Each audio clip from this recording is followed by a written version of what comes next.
Ben, salut à toutes. Aujourd'hui, on va pas faire de pâtisserie, on va faire du pain. Donc, on va faire du pain à la farine de châtaigne. Alors, pas le pain d'antan, qui était vachement compact, à l'époque dans les villages. Et la farine de blé, elle n'arrivait pas comme ça. Donc, ma grand-mère, elle nous faisait un pain à la châtaigne, ça vous tenait au corps. Donc maintenant on peut couper châtaigne, farine de blé. Donc c'est ce que je vais faire aujourd'hui. Alors je ne sais pas si je vais faire qu'une recette de pain sur cette vidéo ou deux. Je verrai avec le temps que j'ai. Donc on va faire une miche de pain à la farine de châtaigne. Donc une miche d'1 kilo à peu près. Donc il va falloir 700 g de farine blanche, 300 g de farine de châtaigne, 2 sachets de levure pas chimique, levure boulangère, 2 sachets, 3 bonnes pincées de sel et 60 centilitres d'eau. Donc voilà, c'est pas bien compliqué. Donc je vais faire les pesées. Je vais rapprocher un petit peu comme d'habitude. Après je coupe, je fais le montage. Donc je vais rapprocher un peu l'appareil pour la peser. On va pétrir. On va laisser pousser dans une mallette. Bon, ça vous en trouvez, ça coûte rien sur tous les sites de vente en ligne sur le net. Ok ? Alors sachant que le pain farine de châtaigne se marie très bien avec un bon foie gras, avec mes pâtés. Alors vous n'allez pas pouvoir en manger, mais un bon pâté de sanglier, ou de chevreuil, ou de canard, ou des rillettes de sanglier. Ça fonctionne très bien. Donc voilà, c'est un pain qui, celui-là, ce que je vais vous montrer là maintenant, c'est un pain qui passe partout et qui est excellent. Donc voilà, à tout de suite. Donc, nous voilà pour la pesée. Je vais rapprocher un peu tout ça.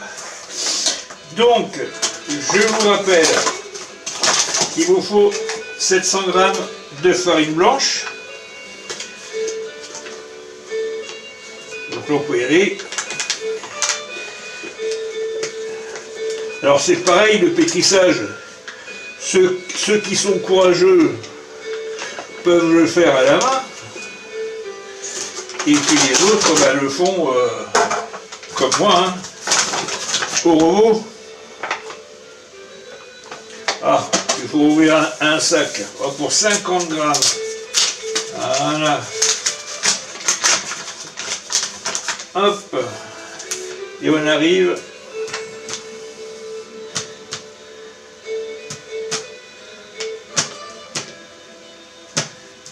Voilà. Et comme je vous ai dit, 300 g de farine de châtaigne. Hop. Alors moi, ce que je fais entre les deux farines, je vais mettre mes 3 pincées de sel. Hop. Comme ça, quand après je mettrai ma levure,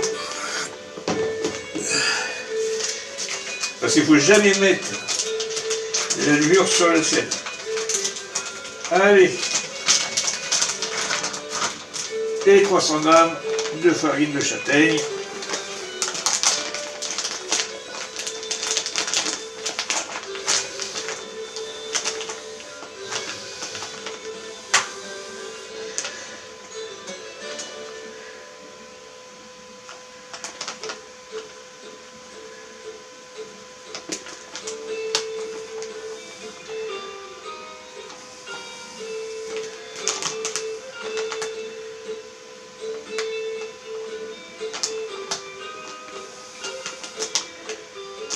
Bébé.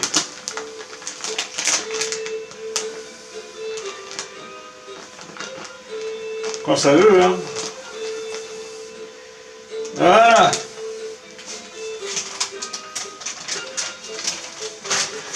Et on referme bien le sac, qu'on n'ait pas des bébêtes qu'à y faire un tour. Donc, quand la pesée est faite, je vais remettre ma cuve à mon robot. Et ce que je fais, c'est que moi, ma levure, vous allez voir, je la dissous un peu.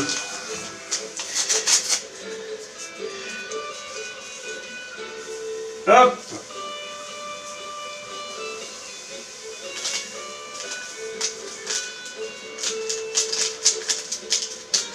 Donc voilà, mes 2 sachets de levure.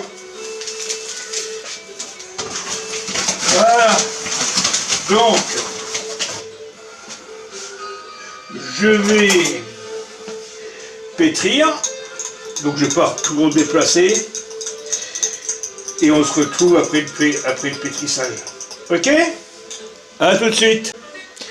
Bon, le pétrissage, grosso modo, est fini. Je vais décuver et je vais finir à la main. Voilà. Donc,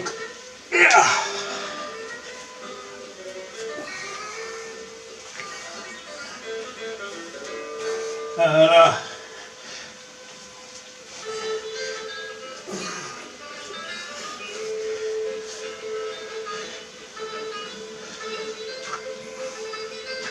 Donc vous pétrissez bien d'avoir une pâte souple. Donc j'en ai pour un moment, hein, donc on va pas, vous voyez. Donc je vais continuer. Je vais la mettre après dans la bannette à pousser pendant 2 heures. Donc voilà, la pâte elle est dans la bannette et donc là 2 heures à air ambiant. Après on mettra ça sur la plaque. Il ne faudra pas oublier de mettre un petit ramequin avec de l'eau dans le four et puis 50 minutes de cuisson à 180 degrés. Hein? Donc on se retrouve dans 2 heures maintenant. Hein? Bon ben voilà, ça fait 2 heures que ça pousse. Vous voyez, j'avais mis un petit chiffon mouillé. Donc je vais mettre, excusez-moi, ma pâte et hop, on incise. Alors, on peut faire une petite déco en plus. Hein. Voilà. Et donc, ben maintenant c'est 1 heure au four. Et puis ben on se retrouve tout à l'heure. Bon ben voilà. Un pain bien cuit, bien bon, que je vais pouvoir déguster ce soir avec un bon bout de pâté. Donc voilà. Allez, à la prochaine. Donc ben voilà, hein, un bon pain. Donc vous voyez qu'il est cuit parce qu'il est léger. Donc ben, je vous dis à la prochaine. Ciao ciao.